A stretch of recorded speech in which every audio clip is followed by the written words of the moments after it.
जी भाई। हाँ जी। जी मैं वो बोल रहा था आपसे कुछ गुफ्तगू करनी थी, तो मैंने बोला चलो आपसे बात कर लेना। तो आप हाँ हाँ हाँ जी, तो आपने ये पुराण वेद वगैरह सब पढ़े हैं भाई? जी। जी।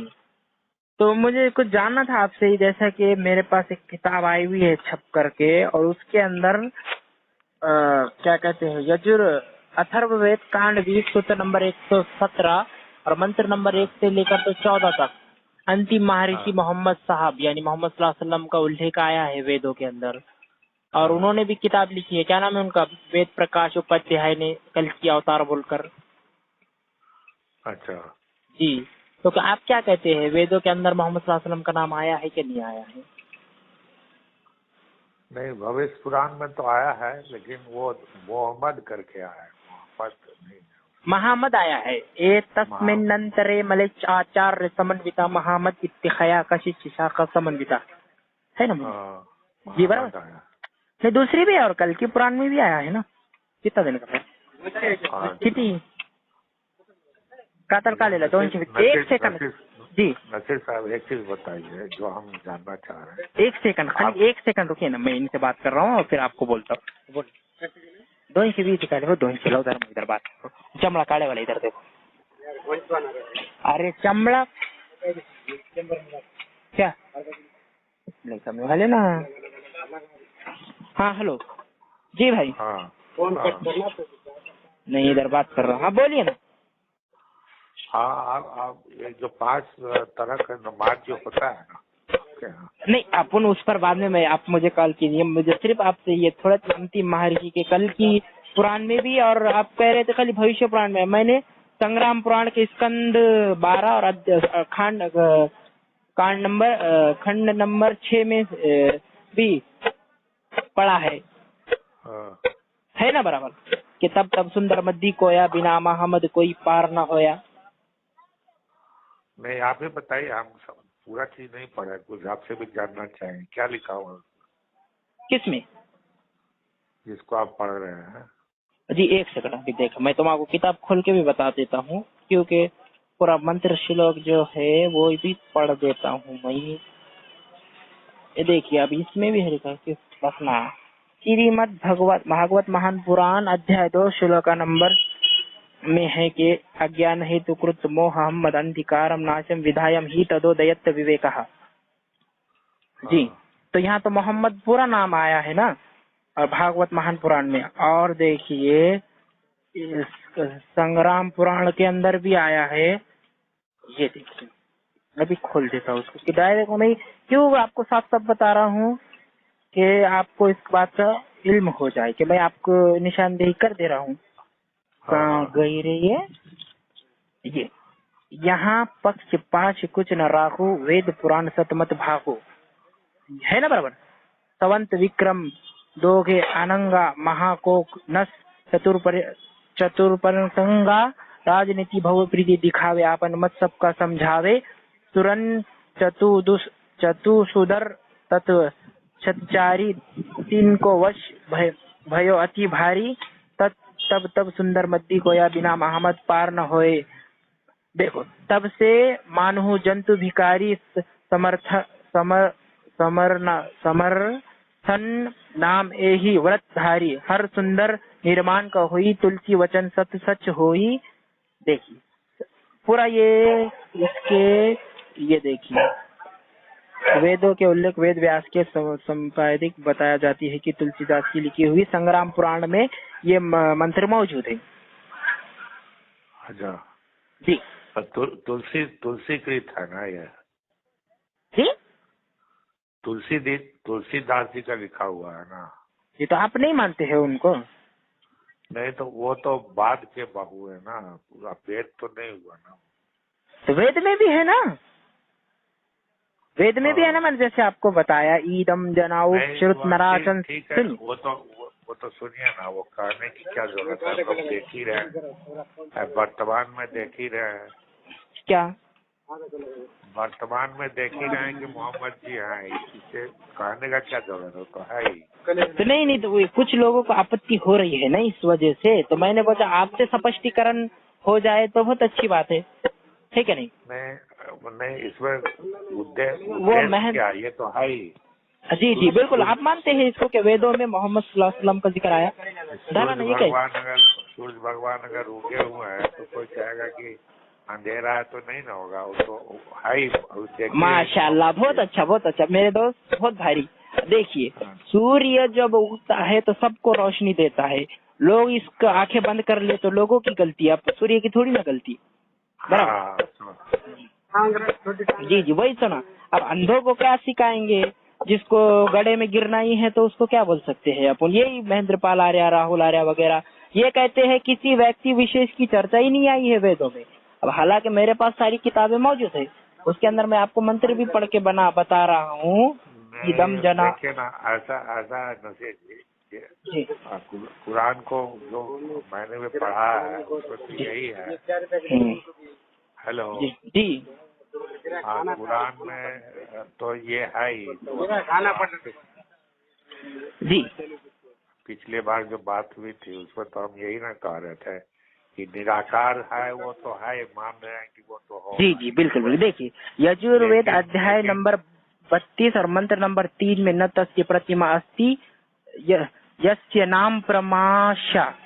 देखिए यहाँ साफ लिखे हुआ है यजुर्वेद अध्याय 32 मंत्र नंबर 3 में कि उसकी कोई प्रतिमा नहीं, बुत नहीं है, मूर्ति नहीं है। तो लोग ऐसा क्यों कर रहे हैं, ये मूर्ति बनाकर पूज रहे हैं?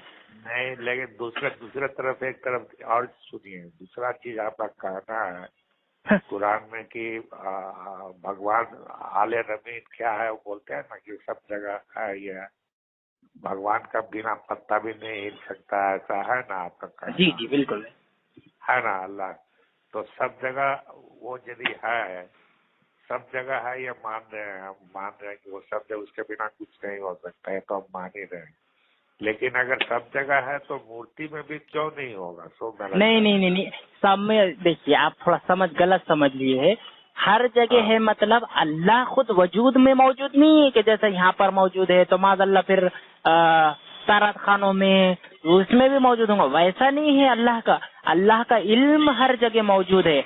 हमारे नबी यानी मोहम्मद सल्लल्लाहु अलैहि वसल्लम फरमाते हैं कि बुखारी की रिवायत है, काली रात में काली चींटी, काले पहाड़ पे काली रात में काली चींटी जब चलती है तो उसके पाँवों की आवाज भी पाक परवरदिगार सुनता है।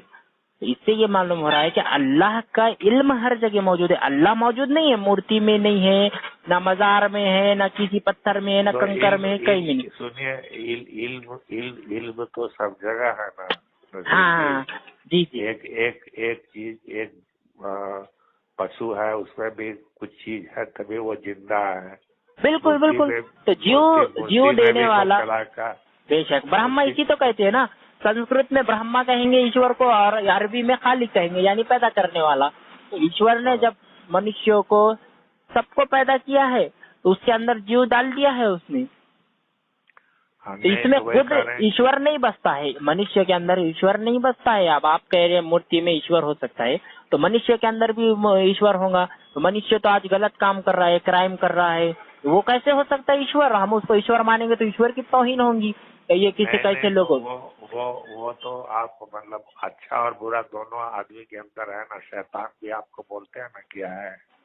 हाँ है ना, तो वही तो ना। तो शैतान जो है तो इंसानों को बहकाता है। लेकिन आप तो इंसान आज भयका रहे ना। ये महेंद्रपाल आर्य हो, चाहे राहुल आर्य हो, अंकुर आर्य हो, ये सब लोग मनुष्यों को भयका रहे हैं। और वेदों में साफ कहा है कि मोहम्मद सल्लल्लाहु अलैहि वसल्लम आखिरी पैगंबर है। उनको मानने के बजाय उनके बारे में गलत टिप्पणी करते हैं। फिर एक ईश्वर के बारे में वेदों में लिखे हुए 2537 मंत्र मैंने पढ़े हैं वेदों के अंदर, मैंने स्टडी की है, तो उसके अंदर एक मंत्र नहीं मिला के अंदर मूर्ति पूजा का हो करके, लेकिन मूर्ति पूजा कर रहे हैं। मूर्ति पूजा एक पूजा नहीं है, मतलब एक तरह से उसको क्या कहिएगा, मैनिफेस्टेशन है भगवान का, मतलब रूप उसको देखा जा सकता है। तो नहीं, तो भगवान अलग होता है, ईश्वर निराकार है, तो फिर उस साकार कैसे हो सकता है? जो भगवान है तो यानी भक्त कल्याण करने वाला, जैसे उपदेश देने वाला। श्री कृष्ण जी ने जो गीता में अर्जुन के द्वारा हमको निर्देश दिया, उपदेश दिया है, हम उसके ऊपर अमल करते हैं। श्री कृष्ण जी की पूजा उपासना कैसे कर सकते हैं? श्री कृष्ण अध्याय 7 और श्लोक नंबर 20 के अंदर गीता में खुद है, श्री कृष्ण जी फरमा रहे हैं कि जो असम पैसों के पीछे भागते हैं वो गलत खुदाओं की तरफ भागते हैं। क्या कहते हैं, भगवत गीता अध्याय 7 श्लोक नंबर 20 के अंदर है, आप देख लीजिए जाकर। क्या क्या चीज है उसमें? यही क्या, जो पैसों के पीछे अस्करुफी ने उनके ध्यानों को छीन लिया है और वो अवतारों के सामने अपने माथा घुटने टेक दिया है उन्होंने। वो नहीं है, आप फिर निकालिए, लग हम भी पैसे निकालते हैं। आप जी, देखिए, आप गीता में 7 कौन श्लोक बोल रहे हैं? मेरे पास है गीता, उसको बोलिए क्या लिखा हुआ है। जी वो निकालिए जी। हाँ, अध्याय 7 श्लोक नंबर 20। अध्याय 7 श्लोक नंबर 20।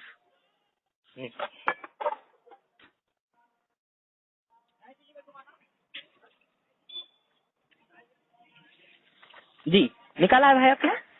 हाँ है क्या? हाँ। पढ़िए, हिंदी में ट्रांसलेशन पढ़िए ना। उन भोगों को कामना द्वारा जिनका ज्ञान हारा जा चुका है, हाँ वे लोग अपने स्वभाव से प्रेरित होकर उस विषय को धारण करके अन्य देवताओं को भजते हैं तो पूजते हैं। हाँ जो बराबर। उसके बाद भी सुनिए, जो सकाम भक्त जिस देवता को स्वरूप को श्रद्धा से पूजना चाहता है, उस श्रद्धा की उस भक्त की श्रद्धा को मैं उसी देवता के प्रति स्थिर करता हूँ। देखिए भला, अब गीता भी है अपने पास, लेकिन मान ही नहीं रही पब्लिक है। जब इतना स्पष्टीकरण है नहीं, इसमें तो दोनों चीज लिखा हुआ है ना। तो नहीं, आप किसको मानेंगे, वेद को मानेंगे, गीता को मानेंगे? नहीं, आप 22वां जो श्लोक जो 20 जो है ना, 21 श्लोक को भी पढ़िए। 21 श्लोक में क्या मैंने लिखा पढ़ा हुआ है? हूँ, मैंने गीता पूरी पढ़ा हूँ, तो उसके अंदर है कुछ बातें। लेकिन अब श्री कृष्ण जी कहते हैं यदा यदा ये धर्म से, मैं ईश्वर का जब जब धर्म के बिगाड़ होती है मैं खुद ही तो अवतार लेता हूँ, लेकिन अवतार का माना तो दूसरा होता है इस डिक्शनरी में। ये गीता श्री कृष्ण जी सही कह रहे हैं, जब जब धर्म के अंदर बिगाड़ पैदा हो तो ईश्वर अवतार भेजता है। तो अंतिम अवतार, अंतिम महर्षि नराशंस यानी मोहम्मद सल्लल्लाहु अलैहि वसल्लम है। तो आपने तो मान ही लिया, स्वीकार कर लिया है कि वेदों में मोहम्मद तो साहब का नाम आया। उसके बाद आपके यहाँ मिर्जा जी जो आए तो वो तो बोले हम भी अवतार है। नहीं नहीं, वो मरदूद, वो तो काफिर है ना, वो तो मुसलमान नहीं है ना वो लोग। नहीं, जो देखिए, नहीं नहीं कहते हैं, वो तो उसको तो मुसलमान भी मानते हैं लोग। नहीं नहीं, वो मुसलमान नहीं है। मिर्जा गुलाम अहमद कादियानी जो है वो मुसलमान नहीं है, वो उसने नबुवत का दावा करा। देखिए सबसे पहले सूरह अहज़ाब के अंदर ये आया थे, माँ काना मोहम्मदुन अबा हदीम मिन रिजालिकुम वलाकिन रसूलुल्लाह व खातमुन नबी व कान अल्लाहु बिकुल्लि शैइन अलीमा। मोहम्मद सल्लल्लाहु अलैहि वसल्लम आखिरी पैगंबर है। कुरान ने कह दिया, आप कोई भी दावा करता है तो उसको शॉर्ट सर्किट की जरूरत है। गुलाम अहमद कादियानी, उसमें वही चीज आप लोग का कट्टरता ही हो जाता है। दूसरा कोई और बात नहीं मानेगा तो उसको मार ही देंगे। ऐसा ही जो करते हैं ना, वो गड़बड़ है। नहीं नहीं वैसा नहीं है। कितनी प्यार से बात हो रही है। दूसरा जो कोई भी बोलता है तो उसके पीछे उसका भी भाव समझिए कि वो क्या करना चाहता है। बेशक ना, लेकिन देखिए हदीस में, और मैंने बताया ना, जैसे इस्लाम की जानकार अगर हासिल करनी, सुनिए, हदीस कब लिखा गया है? जब नबी जी चले गए तब? नहीं, उस दौर में भी लिखा गया है। जब भी कुरान नाजिल होता तो मोहम्मद सल्लल्लाहु अलैहि वसल्लम अपने सामने लिखवाते थे। सुनिए ना, हदीस भी जो है तो उनको मुंह जबानी याद थी ना, जो सहाबा थे उनके जो साथी थे उनको मुंह जबानी याद थी। बाद में लोगों को, जैसे इमाम बुखारी, इमाम मुस्लिम वगैरह आए, इन्होंने किताबें तैयार की और एक जगह किया, ऐसा मसला है। नहीं तो एक ही हदीस होना चाहिए, तो 10 हदीस क्यों है? मतलब एक ही हदीस नहीं ना, तो वो बुक बहुत मोटी हो जाएंगी ना। एक मिनट से, हदीस के नाम अलग अलग है जी, हदीस एक ही है, मोहम्मद सल्लल्लाहु अलैहि वसल्लम का फरमान एक ही है। पूरी एक किताब बनाएंगे तो वो इतनी मोटी हो जाएंगी कि उसको आदमी से भी बढ़कर हो जाएंगी। वो तो इतनी पढ़ेंगे कैसे? तो उसको अलग अलग विभाजित कर दिया और उसमें अलग अलग उसमें बांटकर छोटी छोटी पुस्तकें बनाकर लोगों के पास दी गई कि आप ये पढ़िए और इस उपदेश पर अमल करिए ताकि आप सफलता पा सके। तो मोहम्मद सल्लल्लाहु अलैहि वसल्लम की बात एक ही है, खाली ये नाम अलग अलग दिया हुआ है, बुखारी, मुस्लिम, तिरमिजी। उसमें जो भी आप नबी सल्लल्लाहु अलैहि वसल्लम ने यानी मोहम्मद सल्लल्लाहु अलैहि वसल्लम ने बताया है उस उपदेश पे अमल करना हर मुसलमान के लिए जरूरी है, फर्ज है। नहीं, ऐसा है कि जब कोई भी घटना घटती थी तो उसके बाद मोहम्मद साहब आयत उनको भगवान अल्लाह के पास से आ जाता था, वो उसको बोल देते थे। तो जी, वो तो बराबर। लिखना पढ़ना जानते नहीं थे, लेकिन जो भी हो कोई आदमी याद कर लेता था। उसी याद करने के बाद उनके चले जाने के 200 साल के बाद कुरान लिखा गया। नहीं है नहीं ना? नहीं नहीं नहीं 200 साल के बाद नहीं। हजरत उस्मान तीसरे खलीफा हजरत उस्मान रजी अल्लाह ताला अन्हु ने एक जगह सबको एक जगह किया। वो सबके पास एक रुकू, किसी के पास कुछ 10 आयतें ऐसी मौजूद थी, तो सबको एक जगह कर कर एक कुरान का पूरा नुस्खा अपने पास रखा। और आज भी कप्ता की म्यूजियम के अंदर जो हजरत उस्मान रजी अल्लाह अन्हु के दौर में जो लिखी गई थी वो वहां भी कप्ता के म्यूजियम में मौजूद है। कुरान नबी सल्लल्लाहु अलैहि वसल्लम के यानी मोहम्मद सल्लल्लाहु अलैहि वसल्लम के दौर में ही उनके सामने लिखे गए। जब भी आयत उतरती थी इकरा बिस्मि रब्बिका खलक लिखो, वो लिख दिया करते साहबा, और उसको आप सल्लल्लाहु अलैहि वसल्लम देखते और फरमाते बराबर है, हाँ बराबर है। तो जब लिखी जाती मोहम्मद सल्लल्लाहु अलैहि वसल्लम के दौर में ही पूरी कुरान उनके सामने ही लिखा गई, लेकिन उसको एक जगह कर कर एक पूरी पुस्तक बनाकर लोगों के सामने, ताकि लोग उससे फायदा हासिल कर सके। समझे जी? अच्छा, एक चीज और है कि बाकी पहले जो लिखा हुआ था तो बनाने के समय में सबको एक जगह बुलाया गया, उसके बाद एक को बनाने के बाद बाकी सबको हटा दिया गया। ऐसा है ना? क्या? जो कुरान का एक प्रति जो आप बोल रहे हैं कि बनाया गया, उसके पहले भी जो जो लिखा हुआ था सबको एक जगह बुला कर सबको उसको जला दिया गया, खत्म कर दिया गया, बस एक ही कुरान में बच गया। यही है, ऐसा है ना? नहीं नहीं, वैसा नहीं है। जलाएंगे कई को? वो हड्डी पर लिखते थे, कोई कुछ पर लिखते थे, कोई चमड़े पर लिखता था, कोई मुंह जबानी याद कर लेता था। नबी सल्लल्लाहु अलैहि वसल्लम को आखिरी दौर में जिब्राइल अलैहिस्सलाम यानी रूहुल कुदुस, उन्होंने आखिरी में आपको हज्जतुल विदा के बाद 2 मरतबा आपको कुरान हिफ्ज कराई, कुरान पूरी दौर कराया। समझ रहे? तो नबी सल्लल्लाहु अलैहि वसल्लम के दौर में ही पूरी कुरान लिखी गई सामने ही, लेकिन अलग अलग थी। तो हजरत उस्मान ने पूरी कुरान को एक जगह किया, 30 पारे 6000 से ज्यादा जो आयात है उसको पूरी एक जगह करा।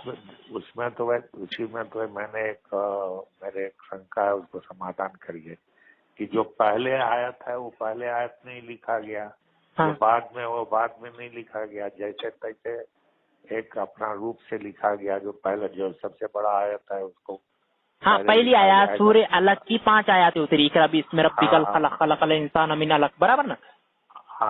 हाँ बराबर। तो वो पहले 96 में है, 96 में। जी जी बिल्कुल 96 में है, बराबर, आप सही फरमा रहे हैं। तो जो पहले आया उसको 96 में रखा गया। जो बात इस तरह से उसमें सजदा है, सुन रहे, उसके अंदर जो है ना उसमें सजदा है, सजदे तिलावत है। और सूरे बकरा जो है पहली सूरत है, उसके अंदर उपदेश है। पूरी कुरान तो वैसी ही है ना, अलिफ लाम मीम, पहले तो बिस्मिल्लाहिर्रहमानिर्रहीम अल्हम्दुलिल्लाह, पहले जो सूरे फातिहा पढ़ते हैं तो उससे खोलना होता है, फतेह का माना होता है खोलना, तो उसको पहले खोलते हैं कुरान करीम को, और फिर लाइन से पढ़ते हैं, उसकी तफसीर पढ़ते हैं, उसका अनुवाद पढ़ते हैं, और उस पर अमल करने की कोशिश करते हैं मुसलमान। अच्छा, एक चीज हमारी जानकारी के लिए बोलिए, हम तो उतना जानते नहीं है, लेकिन आप अल्हम्दुलिल्लाह जो बोले उसका क्या मतलब है? अल्हम्दुलिल्लाह का मतलब होता है सारी तारीफें ईश्वर के लिए, यानी सारी प्रशंसा है ईश्वर के लायक है। अच्छा, उसका मतलब यही है। जी हाँ, नहीं तो वो जो लिखने के समय में तो कोई एक फरमान हुआ होगा ना, भाई ऐसे ऐसे इसको सजाना है। अब लिखा हुआ तो था, इसको सजाने का जो हुआ तो हाँ, कोई एक तो वही ना, एक पुस्तक कर दी गई, उसको पूरी एक पुस्तक कर दी गई। तो मैं तो बोल ही रहा हूँ ना आपको। एक पुस्तक कर गई, तो उसमें वो जैसे जैसे आयत उतरा उस तरह से नहीं लिखा हुआ, मतलब कुछ हिसाब से लिखा हुआ। वो कैसे लिखा हुआ है जानना चाहते हो, कैसे लिखा हुआ है? मतलब मैं नहीं समझा। नहीं जो पहले जिसके पास कुरान आ गया उसको पढ़ने लगता है तो उसको समझ में नहीं आता है कि क्या चीज है, तो इसीलिए कह रहे हैं कि किस तरह से लिखा। पढ़ने में तो इंडेक्स होता है ना, पहले इंडेक्स रहता है, पढ़ता है कि क्या क्या चीज है। उस तरह से इसमें कैसे पता चलेगा, हम जानना चाहते हैं। तो नहीं, तो आपने तो पूरी पढ़ी है, आपको समझ में आई है कि नहीं आई? नहीं, हमको तो पूरा पढ़े, लेकिन हम बाद में हमको पता चला कि इसमें तो कुछ कभी माने लूटपाट का बात है, कभी इसका है, कभी मदीना का है, कभी मक्का का है, कभी इसका है, उसका सब है। तो बराबर ना, जैसे आपने खुद पहले कहा था कि जैसे जैसे हालात थे वैसी वैसी कुरान उतरती थी। कुछ जंग के मौके पर है जब कुरान उतरती, किसी ने चोरी करा उसके बदले से कुरान उतरती। वही खासियत है कुरान का, हम मान रहे हैं कि जब जैसा हुआ हाँ, वैसा। तो ईश्वर ने जो है हमारी जरूरतों को देखकर कुरान नाजिल किया है। अच्छा, देखिए ना, उसके बाद का सुनिए। उसके बाद जब कुरान नाजिल हो गया, लोग हो गया, उसके बाद उसके मानने वाले जो मुल्ला लोग हुए वो अपना हिसाब से उनके नाम में बहुत सा चीज काम करने लगे कि मोहम्मद साहब ऐसा करते थे, या कुछ गलत नहीं भी करते थे तो करके बोलते थे कि देखो वो करते थे वो करते थे इसलिए हम इसको कर रहे हैं, बस ये एक तो नियम बन गया। ऐसा बहुत जगह हो गया ना। मतलब मैं थोड़ा समझा ही नहीं सर। अब हदीस में तो यही है कि हदीस में तो जो चीज है वो जो मोहम्मद साहब के जमाने में जो हुआ उसके बाद भी जो चीज है उसको हदीस में जोड़ दिया गया। तो वो तो गलत ही है ना। तो हदीस 3 पाव है भैया, 3 पाव ले लो, 170 और 60 दे दो, ले लो। तो भाई किसको ठीक माना जाए, किसको ठीक माना जाए। 1 सेकंड रुकिए, 160 दे दो, ले लो पूरा।